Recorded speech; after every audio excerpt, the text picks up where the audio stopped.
Feels a little breezy up here this morning. But we couldn't have a big old pulpit blocking this group today, right? That would be no good. I'm going to talk about the generations and about being an intergenerational church this morning. First, I think it would be fun to get a sense of who's here. So I'm going to call out some ranges of birth years, and let's hear you clap and cheer for your group, okay? Okay, first, let's just do a practice clap. Let's hear it. All right.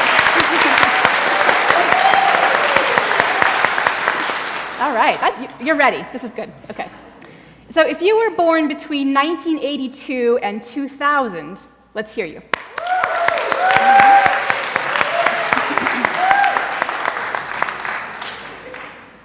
If you were born between 1960 and 1981, let's hear you.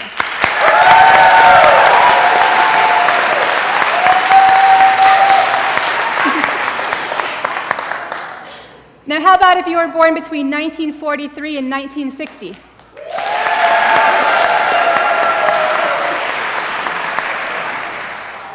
If you were born between 1925 and 1942?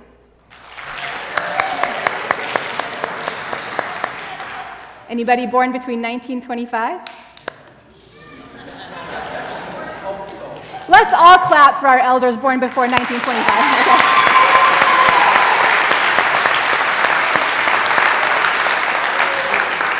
Okay, now how about if you were born after the year 2000? Let's hear you. Let's all clap for the ones born after 2000, okay?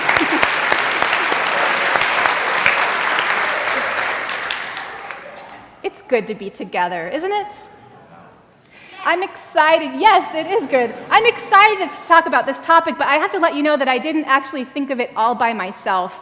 This sermon topic was bought. Somebody paid for it. It makes it sound like I'm running a little side business, like hustling homilies over here, right? It was purchased at the social justice auction a few months ago by Steve Phillips and Sherry Plavnik, who put their dollars together to outbid everybody else. Smart.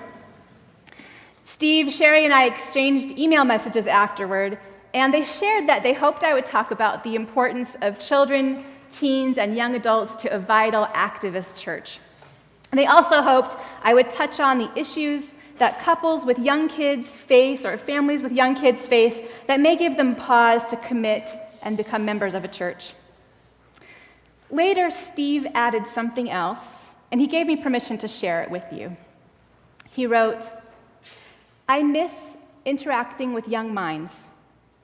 They bring a vitality that's hard to replace. Furthermore, as my wife and my youngest grandchild grows into his early 20s, even extended family life is becoming devoid of youthful thinking and living. So as we settle into elderhood, we seek unity in our experiences.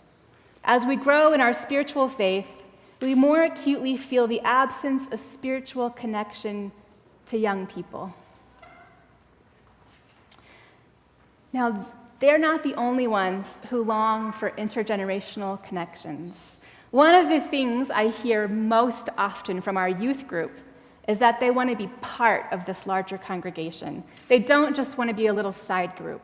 They want to be involved. But you know what? Sometimes we get in our own way. Here's a trope I hear a lot. I hear that young people today are addicted to their phones, that they have short attention spans, that they aren't motivated and aren't interested in their elders, and they like twerking.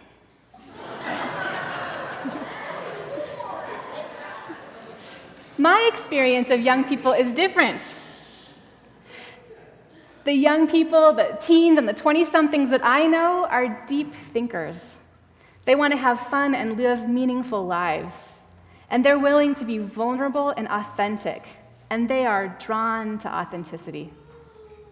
Think back to the coming-of-age speeches we heard from our youth in May, and the ones last May, and the May before that. Themes of community, alienation, hope, and humanism. Church members often ask how they can attract young adults or youth to their groups and committees.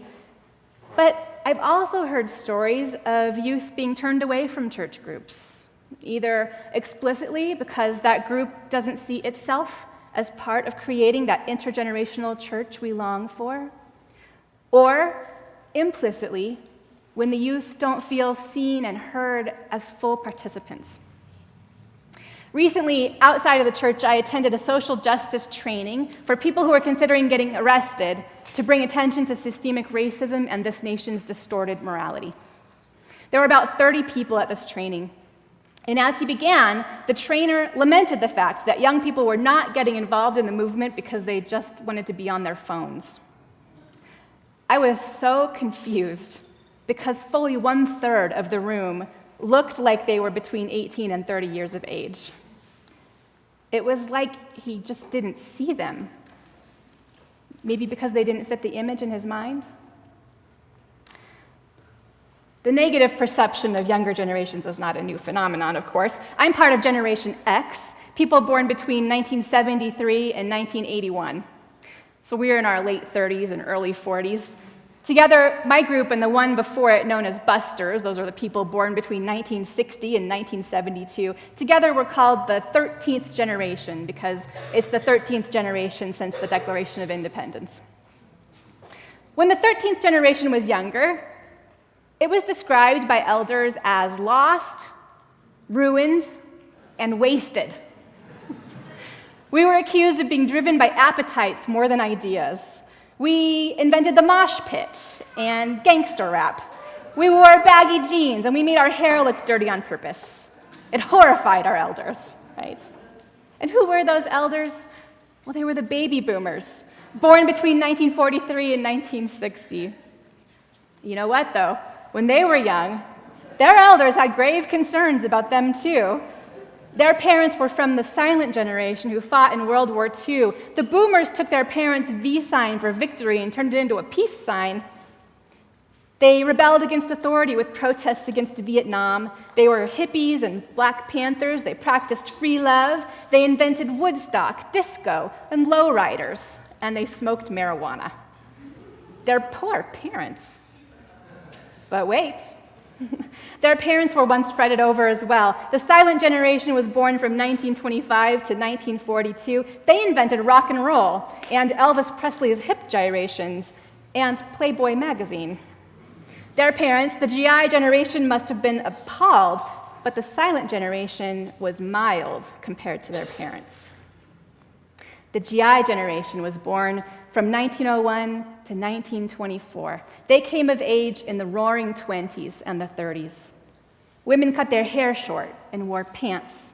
That generation listened to jazz and blues songs with scandalous innuendos. So scandalous, I looked for some and decided I cannot repeat them here. Right? And they're almost 100 years old. They also danced provocatively. The Charleston, with all those flailing arms and hip movements, was considered totally immoral. The jitterbug was worse, as during all the lifting and swinging, a woman's underwear might show.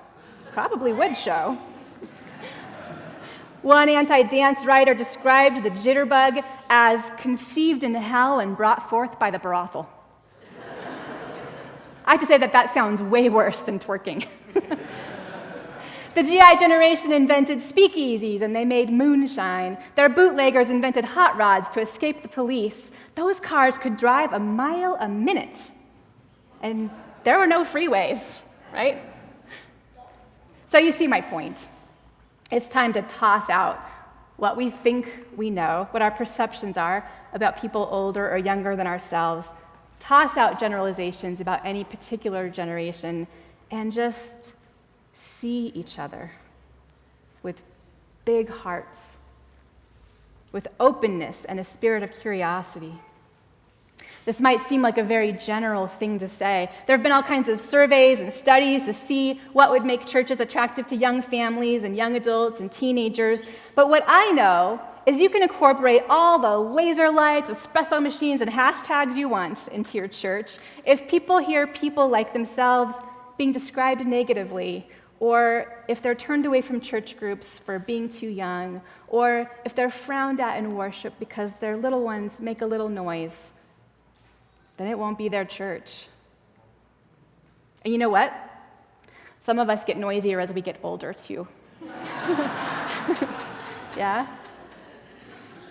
An intergenerational church is a cooing, coughing, fussing, laughing, clapping, oxygen tank whooshing, hearing aid whistling, occasional cell phone ringing thing, and we do our best to be together harmoniously, but in the end, you've got to be down with the beautiful boisterousness of it, right?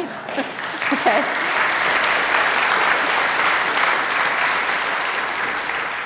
And in the end, what everyone longs for is to be seen and accepted and loved, and for their contributions to be valued. We want to be part of something meaningful that's larger than ourselves, and we want depth to nourish our minds and our spirits.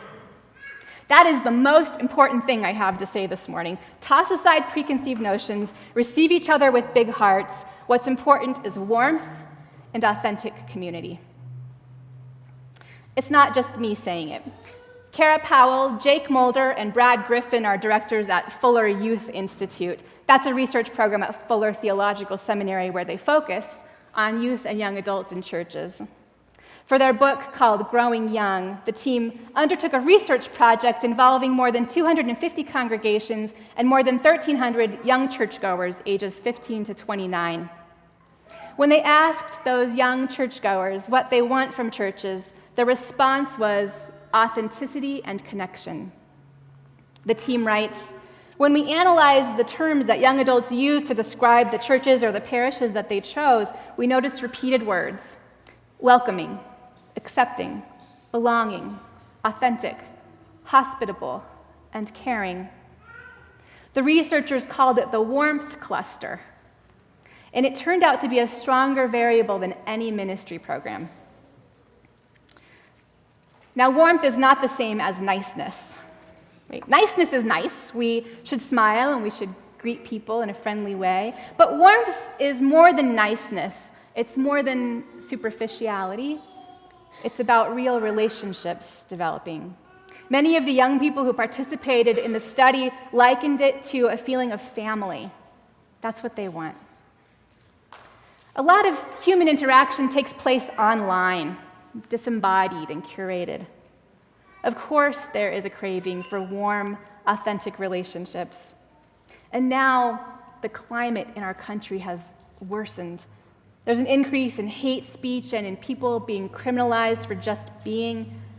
How can a soul thrive in such a toxic context? We need each other.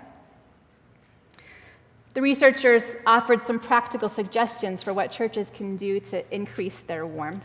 One is redirect your budget to facilitate warmth wherever you can. They gave the example of a church that gave youth program leaders money for eating, just eating together regularly, breaking bread, because that's a warm relationship-building thing to do. A few years ago, we increased funding here for what we call community bonding. Staff job descriptions were revised to include community bonding as a top priority, but there's still room to grow here too. Another suggestion is to encourage intergenerational worship. Mix people together. Do you know our youth group recently made the decision on its own to change their meeting time so that they can be in church with the older generations?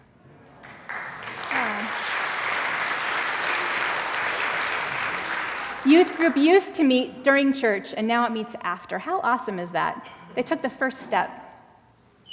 Next, the researchers say it's important to create tiny churches within a larger church through small group ministries, like covenant groups and support or spiritual study groups. They suggest reassessing existing groups and programs to see if they could be warmer. And finally, they say it's important to integrate newcomers as soon as possible. Don't let people feel anonymous or like strangers for longer than they might want to, and we know often people want to at first. That's the job our membership director does, along with helping new groups get started. We increased the membership director's hours by 50% a few years ago, but that's still just 15 hours a week. It's not very much. A church of 850 members could easily keep a full-time membership director busy. So we have room to grow there too. Warmth is something that we cultivate, we invest in, and we're all a part of creating. And just as it takes patience and vision to grow our budget a little bit more each year so that we can do the things we dream about, warmth also takes time and commitment. Niceness is fast, then it's over, right? Warmth is slow. It builds up. Interestingly, when we've asked parents at First Unitarian what they want their kids to experience in our children's programming, many of their answers also sound like the warmth cluster. They want their children to be known and have a sense of belonging. They want them to have intergenerational connections and to know that they are part of a community. One of my favorite stories is the time a mom in our congregation found her 4-year-old son in his bedroom and he was stacking his stuffed animals up, one on top of the other. When she asked him what he was doing, he explained he was making a bridge so that all the animals that go through it will know how much they're loved by the others. You know what that is, right? That's our love arch, where we send the kids out when they come in on Sunday mornings. Parents also want their children to learn spiritual practices and to grow in their sense of self, and they want the church to be a sanctuary that can hold space for whatever scary things children experience in the news or in our city or in their lives. And church can do that. A couple of things help. One is for us to be adaptive in our programming for families and young kids, to listen for what's needed and try new things and get feedback and make adjustments and do it all over again. We want to be a church for the 21st century families, but the first 18 years of the 21st century have been a pretty wild ride. When this century began, there really was no social media. For example, Facebook opened up to the public in 2006. There were no smartphones. Texting was not a thing. iPods were about to happen. Remember iPods, right? Soon they'll be cool again, like a Walkman. Like technology and the social changes it brings have been moving at a breakneck speed. One thing we know is that young adults and young families are not as likely to attend church weekly as previous generations. They're more likely to have to balance competing needs and demands that overflow onto Sunday mornings. So our director of children's religious education, Mia, she develops programming that's adaptive to this reality. Children don't have to be present every week consecutively in order to stay connected with the teachings in the program. However, it is still true that the more they're here, the better they develop that sense of warmth and community. And parents have some say in that. It's typical that kids of a certain age start complaining about having to go to church, and they want to do other things instead. My own kids went through this phase, and I made them come. I conveyed that it was important to our family, and I expected them to be here. If they didn't want to go to children's or youth programming, they did not have to. They could come to the service in the sanctuary, or they could be volunteers somewhere. They could decide how to be involved, but they had to be here. It did not always work out the way I wanted it to, right? I remember one Sunday about 7 years ago, I was still fairly new here, and it had been a real battle to get my 15-year-old daughter to come that day. But she did.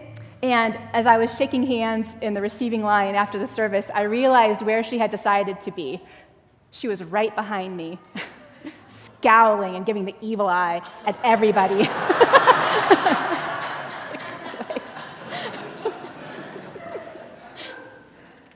The thing is, though, if we don't convey to our youth that we value their presence and we think it's important for them to grow in spirit and that we want them to be Unitarian Universalists, then, in the words of the UU minister Meg Riley, can we really even call ourselves a church?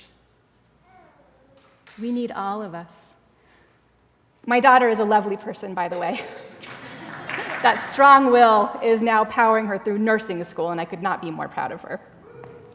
Another thing young adults and young families say is important to them is justice work, making the world a fairer, more compassionate place. And I want to tell you that some of the most influential people in the history of faith-based justice work, including UU history, have been young people. The 19th century Theodore Parker was ordained at 27. He wrote an influential manifesto at 31, and he went on to be quoted by Abraham Lincoln and Martin Luther King Jr. In the Gettysburg Address, Lincoln describes a democracy as government of the people, by the people, for the people. That's a paraphrase of Parker, who said it is government of all the people, by all the people, for all the people. I think that all was important, don't you? Parker was a famous abolitionist. He kept a gun in his desk in the church office to deal with anyone who came looking for fugitive slaves. That was his era. Can you imagine your minister keeping a gun in her desk? I think he meant that all, and Lincoln should have left that in. In his book, 10 Sermons of Religion, Parker wrote this. He wrote, "I do not pretend to understand the moral universe.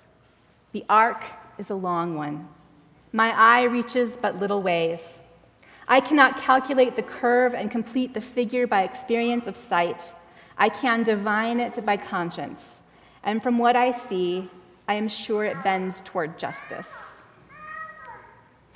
Martin Luther King Jr. paraphrased Parker when he said, "The arc of the moral universe is long, but it bends toward justice."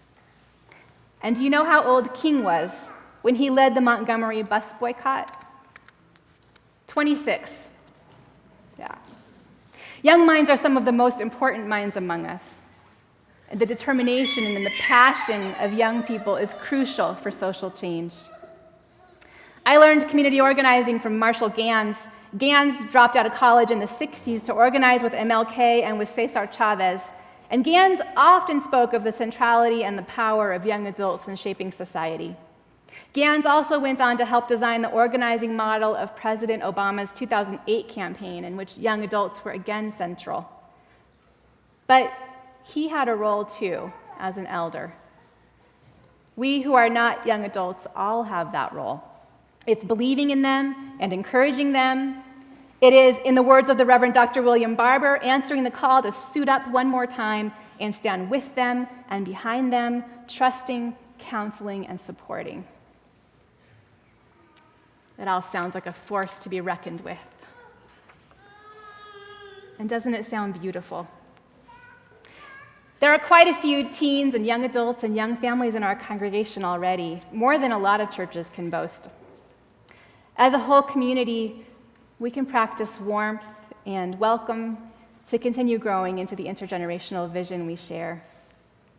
In one of his messages to me after the social justice auction, Steve, one of the people who bid on it, remember? Steve said one more thing. He spoke of the rich spiritual life that grows out of multi-generational worship because life's important moments, birth, death, coming of age, marriage, really all of life itself, naturally emerge in a vibrant, multi-generational church. That's where it's at. It's good to be together. Will you rise in body or spirit for our closing hymn, number 118 in the gray hymnal? That's this little light of mine, if you need the words.